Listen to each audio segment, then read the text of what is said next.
Bom dia, graça e paz, tudo bem com vocês? Bem-vindo mais uma vez à nossa devocional semanal e hoje continuamos no livro de Lucas, hoje especificamente é no capítulo 13. E a palavra do Senhor é poderosa nesse capítulo também, assim como todos os capítulos dos livros que comentamos em nossas devocionais e compartilhamos a palavra de Deus. Lucas 13 fala sobre o chamado ao arrependimento, a frutificação e a vigília. Neste capítulo, onde Jesus confronta, ensina e adverte com amor e autoridade. Ele fala sobre o arrependimento verdadeiro, a paciência de Deus, o perigo da religiosidade sem frutos, o reino que cresce como uma semente e a seriedade de estar preparado para o juízo. E a primeira parte, podemos dizer assim, é o chamado urgente ao arrependimento. Lucas 13, do versículo 1 até o 5. Jesus começa comentando dois casos recentes, os galileus mortos por Pilatos e as vítimas da Torre de Siloé. Ele responde à ideia comum da época de que tragédias eram sempre resultado direto do pecado pessoal. Em Lucas capítulo 13, verso 2 e 3, diz: Pensas vós que esses galileus eram mais pecadores do que todos os outros galileus por terem padecido tais coisas? Não. Vos digo, antes, se não vos arrependerdes, todos de igual modo perecereis. A mensagem é clara, o juízo virá para todos que não se arrependem. Isso ecoa no livro de Atos, capítulo 17, verso 30, que diz: Mas Deus, não levando em conta os tempos da ignorância, manda agora que todos os homens em todo lugar se arrependam. Também em 2 Pedro, também em 2 Pedro, capítulo 3, verso 9, diz: O Senhor não retarda a sua promessa, ainda que alguns a tenham por tardia, mas é longânimo para convosco, não querendo que ninguém se perca, senão que todos venham a arrepender-se. O arrependimento não é apenas sentir culpa, é mudança de mente, de direção e de vida. Depois nós vamos para a segunda parte de Lucas 13 e fala sobre a parábola da figueira estéril. Lucas 13, verso 6 ao 9. Jesus conta a parábola de um homem que planta uma figueira e por 3 anos ela não dá fruto. Ele decide cortá-la, mas o seu mordomo ou viticultor pede mais um ano para cuidar dela. Lucas capítulo 13, verso 8 diz: Senhor, deixa ainda este ano, até que eu a escave ao redor e lhe dê estrume. Aqui vemos a paciência de Deus, mas também a expectativa do fruto espiritual. Em João capítulo 15, verso 2, completa esse ensino, dizendo: Toda vara em mim que não dá fruto, atira e limpa. Toda aquela que dá fruto, para que dê mais fruto. Em Mateus capítulo 3, verso 8, diz: Produzi, pois, frutos dignos de arrependimento. A graça de Deus nos dá tempo, mas esse tempo tem um fim. Pense nisso. A terceira parte é a cura da mulher encurvada. Lucas capítulo 13, do verso 10 ao 17. Jesus cura esta mulher que estava encurvada há 18 anos. O líder da sinagoga se digna porque foi no sábado. Em Lucas, capítulo 13, verso 16, diz: E não convinha soltar desta prisão, no dia do sábado, esta filha de Abraão, a qual há 18 anos Satanás trazia presa? Isso era um questionamento de Jesus aos líderes da época.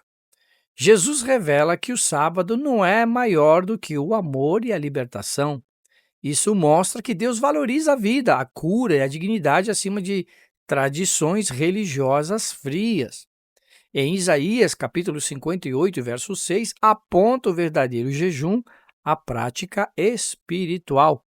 Porventura não é este o jejum que escolhi, que solte as ligaduras da impiedade, que desfaças as ataduras do jugo e que deixes livre os oprimidos e despedaces todo jugo?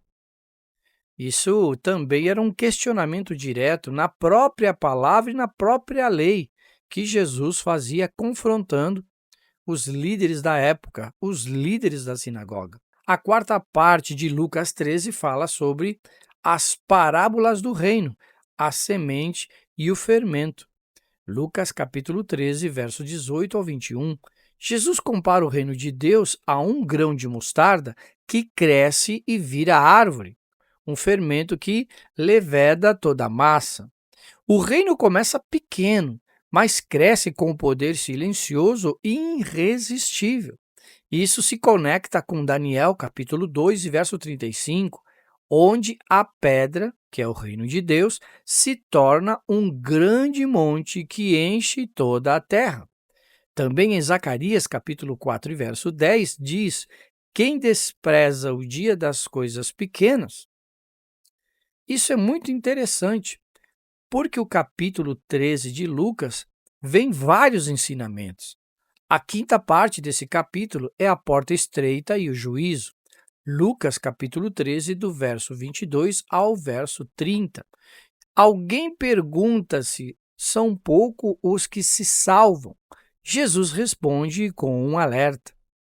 Lucas, capítulo 13 e 24 diz: porfiai por entrar pela porta estreita, porque eu vos digo que muitos procurarão entrar e não poderão. A palavra porfiai, agonizomai, significa lutar com esforço e dedicação. Isso ecoa no livro de Mateus, capítulo 7, verso 13 e verso 14, que diz: larga é a porta e espaçoso é o caminho que conduz à perdição, e apertado é o caminho que leva à vida. Também em Filipenses, capítulo 2, verso 12, diz: desenvolvei a vossa salvação com temor e tremor. Jesus avisa que muitos ficarão de fora, mesmo achando que o conheciam. Lucas, capítulo 13, do verso 25 ao 27. Conhecer a religião não é o mesmo que viver um relacionamento íntimo com Cristo. O relacionamento é muito mais profundo. E a sexta parte é o lamento de Jesus por Jerusalém. Lucas capítulo 13, verso 31 ao verso 35. Mesmo sabendo do ódio e da rejeição, Jesus chora por Jerusalém. Lucas capítulo 13, verso 34. Jerusalém, Jerusalém, que mata os profetas e apedrejas os que te são enviados. Quantas vezes que eu ajuntar teus filhos, como a galinha junta os seus pintinhos debaixo de suas asas, e não quiseste. Isso revela o coração amoroso e paciente de Jesus, mesmo diante da rejeição. É um eco de amor de Deus expresso, escrito lá em Oséias capítulo 11 e verso 8, que diz: como te deixaria, ó Efraim? Como te entregaria, ó Israel? O meu coração está comovido dentro de mim. Também em 2 Crônicas, capítulo 36, verso 15 e verso 16, diz: é o Senhor Deus dos seus pais, lhe enviou a sua palavra pelos seus mensageiros, mas zombaram dos mensageiros, desprezaram suas palavras e mofaram dos seus profetas. A recusa constante ao chamado de Deus resulta em juízo. E a conclusão que podemos chegar que as lições de Lucas, capítulo 13, para nós, são essenciais para a nossa vida espiritual e física. Nós vimos, primeiramente, o arrependimento é urgente e necessário. Todos precisam de transformação interior. Segundo, Deus espera frutos espirituais. Vida cristã sem fruto é estéril. Terceiro, Cristo quer nos libertar das prisões espirituais, mesmo que isso desafie tradições. Quarto, o reino cresce de maneira invisível, mas poderosa. Devemos fazer parte dessa expansão. Quinto, a porta é estreita e exige entrega total. Apenas os verdadeiros regenerados entrarão nela. E último, o coração de Deus é amoroso, mas também justo. Ele chama, mas também julga. Pense nisso. Deus te abençoe ricamente e que a palavra esteja sempre em seu coração. Vamos orar? Senhor Jesus, na tua presença queremos te agradecer nesta manhã por todos os teus benefícios que o Senhor doou e derramou sobre nós. Obrigado pela tua palavra, que jamais volta vazia, e queremos declarar nesta manhã um dia abençoado, uma semana abençoada, um mês abençoado e um ano abençoadíssimo. Ano de multiplicação. Que a tua palavra, Senhor, esteja conosco todos os dias e que possamos meditar nela dia e noite, pois a palavra é verdade e a tua palavra, que é a verdade, nos liberta, pois está escrito: e conhecereis a verdade, e a verdade vos libertará. Colocamos tudo nas tuas mãos, os nossos projetos, o nosso trabalho. Abre as portas do emprego para aquele que precisa, pois o Senhor sustenta a cada um de nós, conforme o teu querer e conforme nós te buscamos. Que possamos buscar-te todos os dias, que possamos aleluia, te honrar, possamos nos colocar diante de ti, orando sem cessar, intercedendo uns pelos outros e também obedecendo a tua palavra. E com certeza as bênçãos virão e nos alcançarão. Aleluia. Te agradecemos por tudo. Em nome do Pai, do Filho e do Espírito Santo de Deus, em nome de Jesus Cristo, teu Filho amado. Amém, amém e amém.